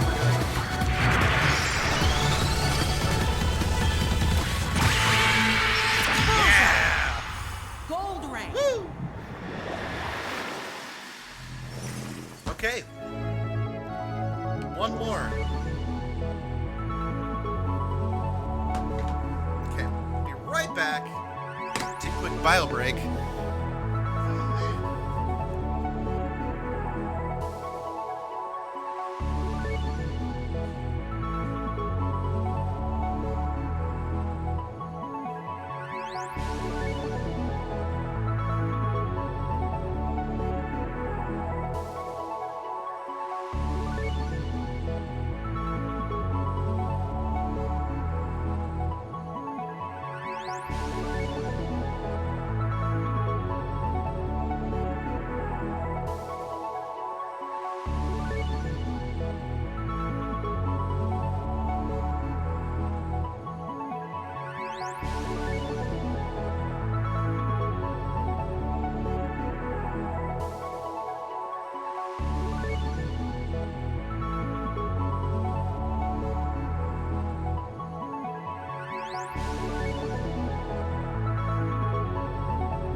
Wild hearts never die, baby.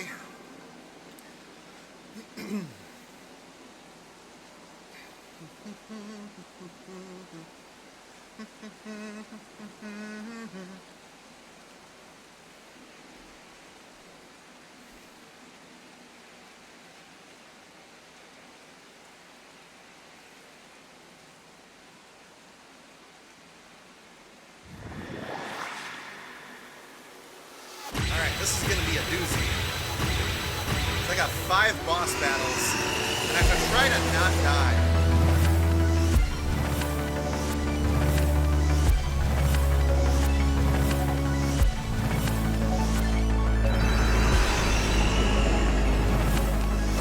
Like there. It's gonna happen a lot.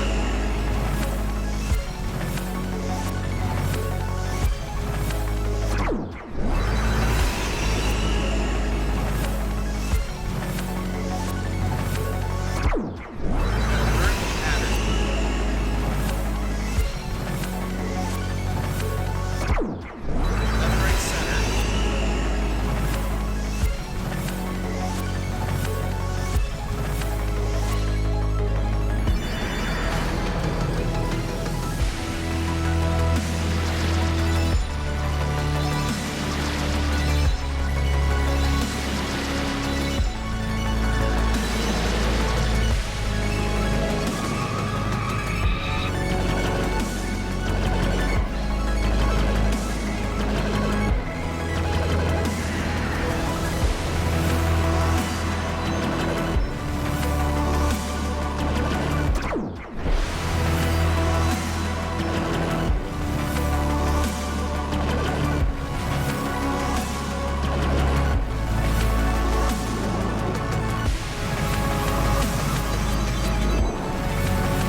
the first goal will be to not die during any of that.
Then the voices of the three divine arcana echoed from the beyond, and through the wind, their words soared.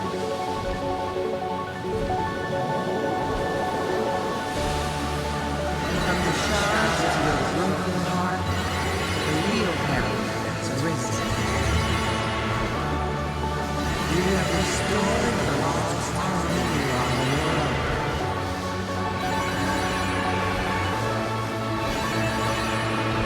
Now you must learn to find harmony in your home.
Better.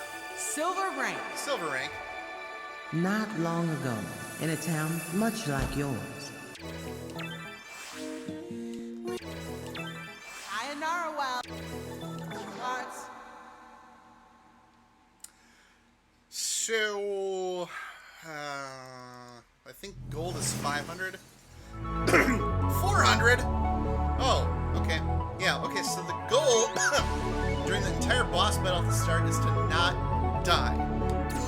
If I can not die, I have a very realistic chance of breaking 400. Because that is a tough boss fight. The five micro fights are like nothing in comparison. All right, have a good night, Leonard Les. I will tell Mom that that you say hi, same as me, and watch for deer.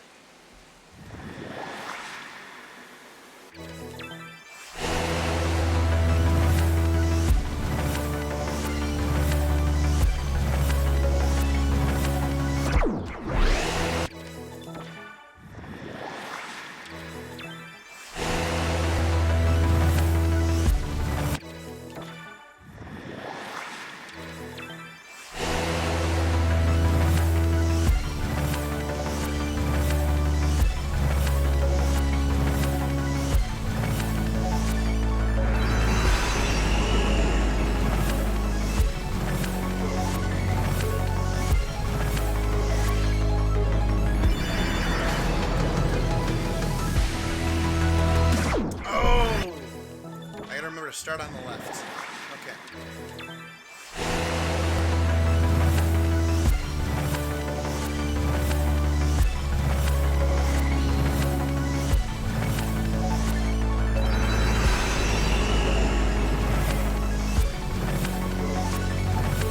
Middle.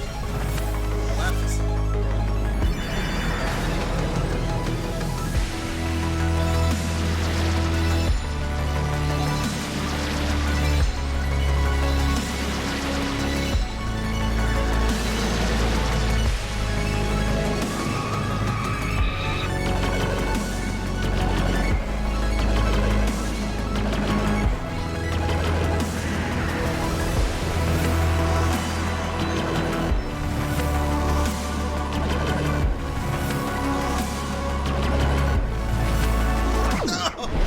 Okay, well, maybe one death is okay.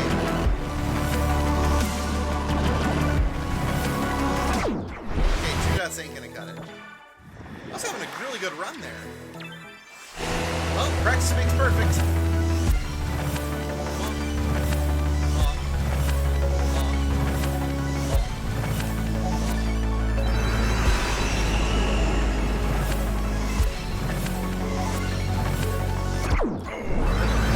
Gotta remember the middle.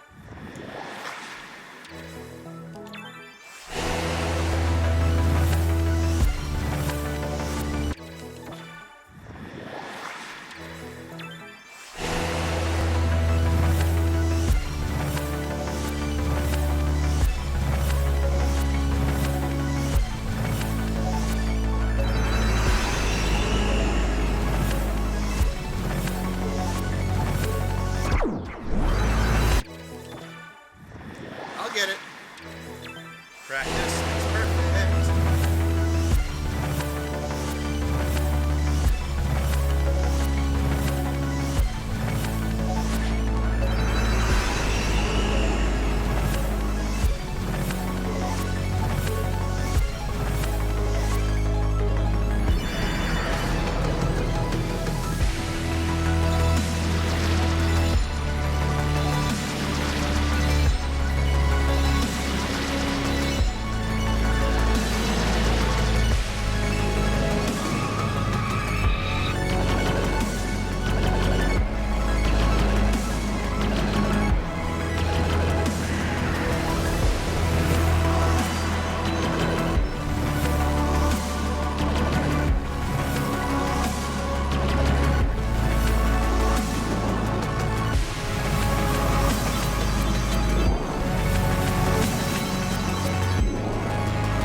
Oh, this part's gonna suck.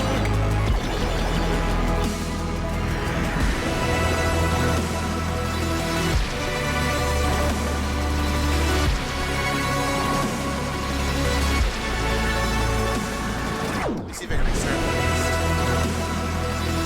There we go. Getting the card always helps.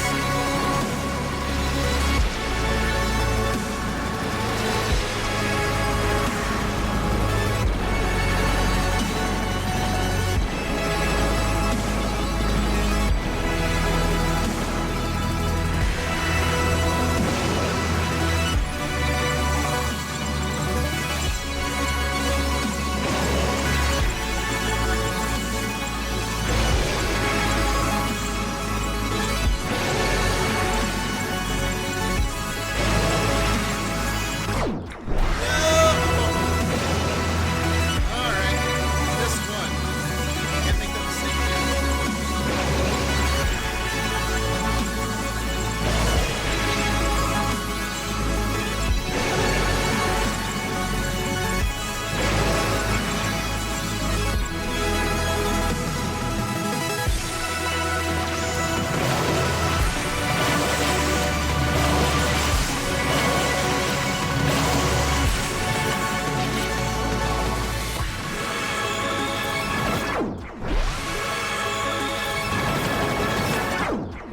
Alright, I've made enough of this. I've died enough. Alright, start over.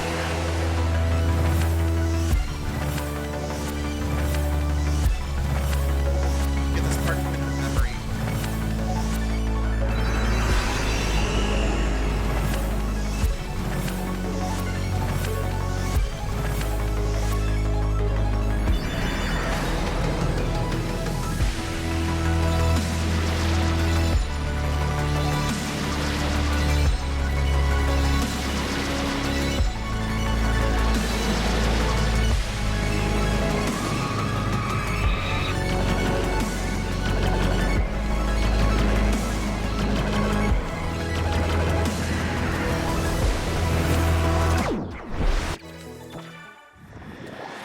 dying, I tell you. It's bad for the health.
That's way too low.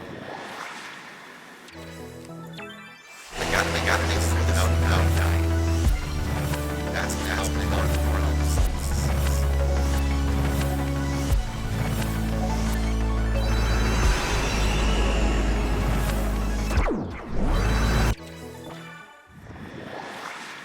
I'm getting better. I'm dying less.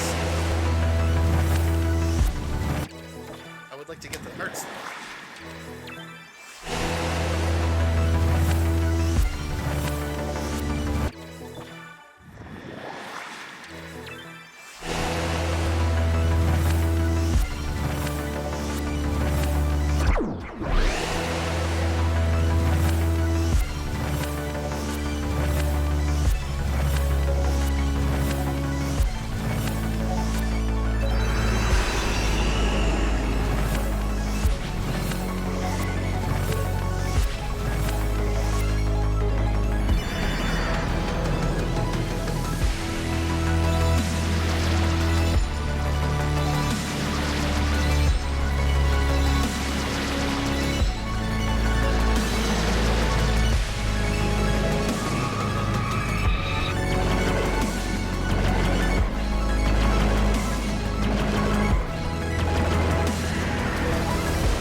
I have one more segment before the shooting segment.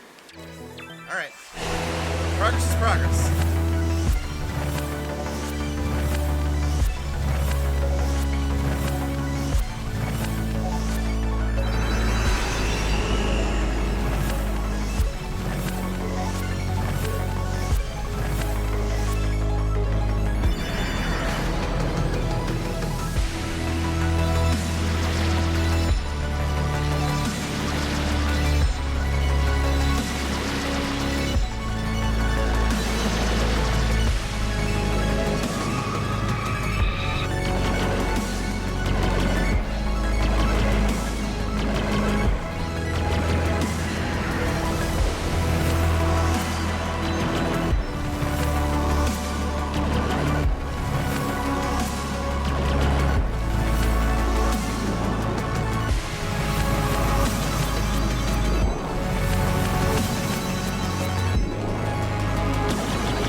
Oh, God. I gotta learn to dodge that. Getting better, though. I can feel it.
Alright.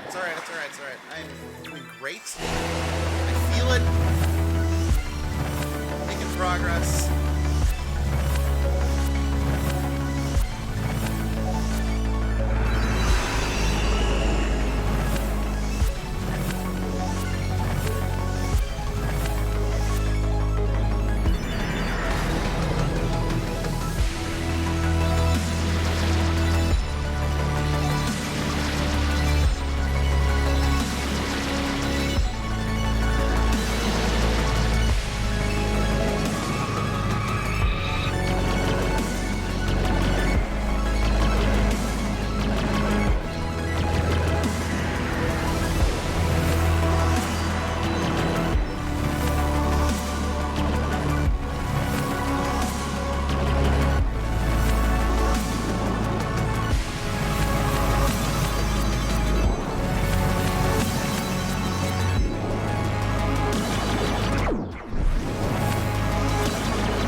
Wow, 59,000 points though. That was great.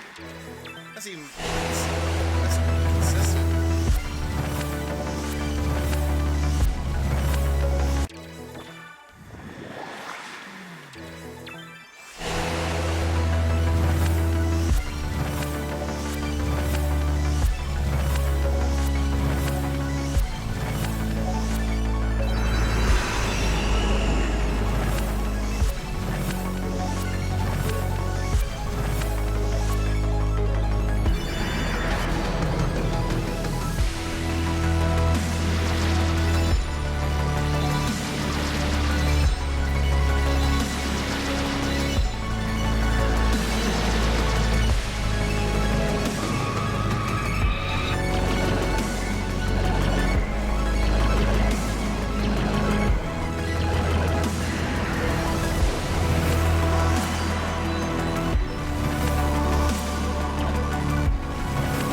better.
Racing.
This will get easier now.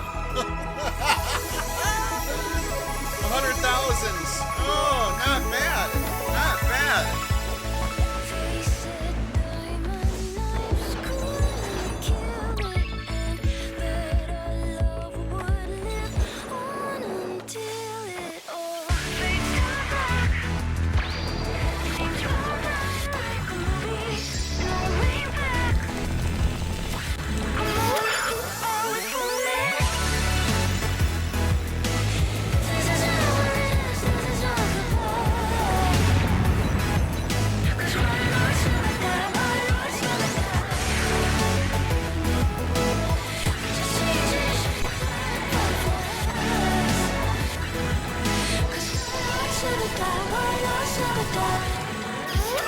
gotta get to 400.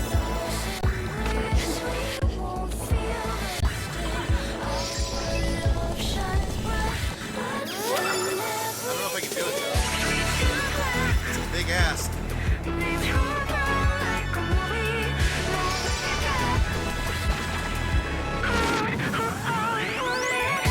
Alright, back to death. Here we go.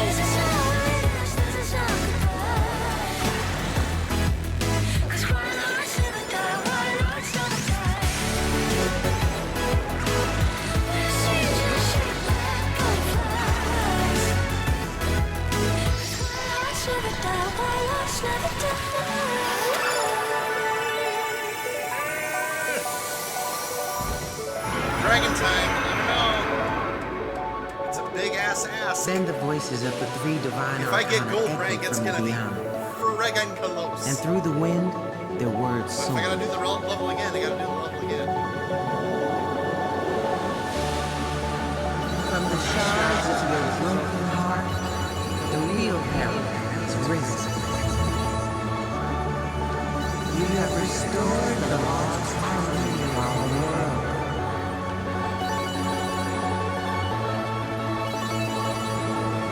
Now you must go and find harmony in your home.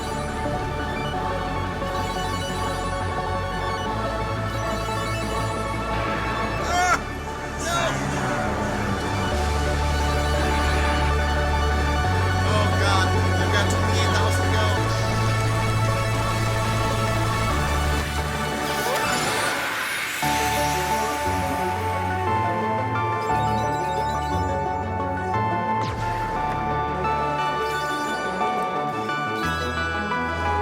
Come on, okay, I think I got it.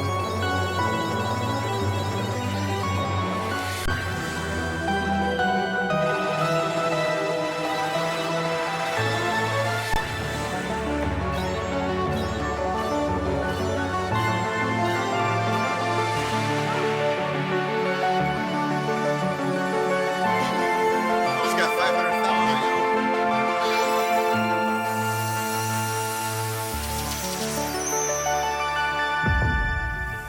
Say it. Gold rank. Yes! Oh! Not long ago, Not long in a ago town in a town much like yours, there was a young woman who fell.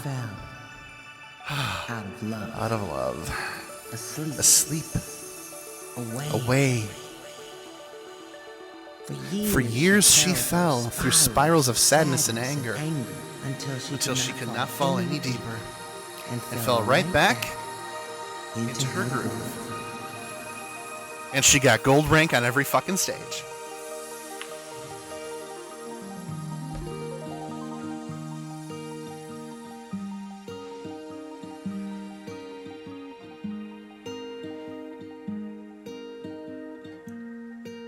Oh god.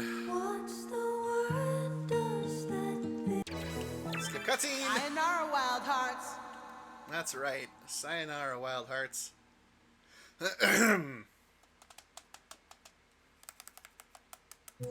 YOLO Arcade unlocked. This is only for the real toughies? What? What is YOLO Arcade? I have a bad feeling about this. Album Arcade, YOLO Arcade. Oh no, it must be, you gotta do the whole thing, no death. I bet that's exactly what it is. I just want to peek, just to peek beyond the veil. Yeah, it is. Okay. That's, not dying at all in 45 minutes. That's a rage quitter right there, if I've ever seen one. Okay. Sayonara Wild Hearts. What a gaming experience. I love this game. I am so content.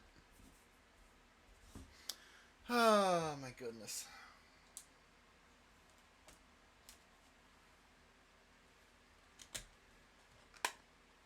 Wow. Okay, I can put this game on the done pile. Sayonara Wild Hearts. Let's see, Windjammers, Undertale, Smash Ultimate, Mario Party, Mario Odyssey, Shovel Knight, Shantae and the Pirate's Curse, Pokemon Let's Go, Breath of the Wild, Guacamelee, Mario Maker 2, Gris, Donkey Kong, Tropical Freeze, Dark Side Detective, Celeste, and Bloodstained Curse of the Moon.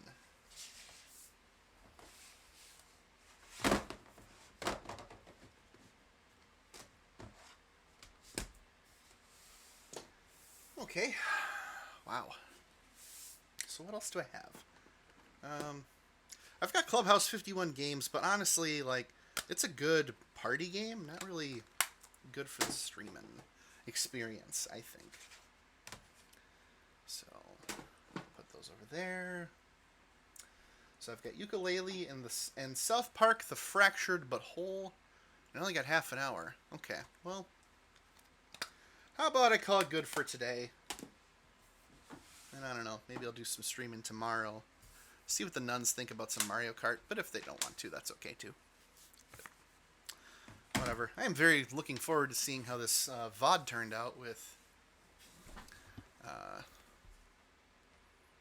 this. So, all right.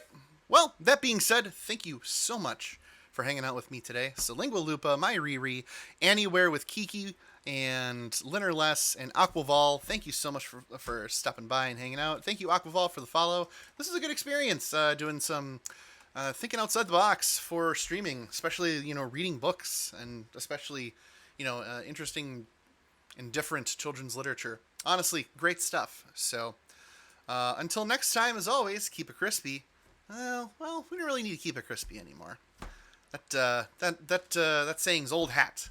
We will stick with, until next time, watch for deer, and see you next time? Watch for deer, and I'll see you next time. No, I'll see you next time, watch for deer. Yeah, that's good. We can end it with that. See you next time. Have a good night. Watch for deer.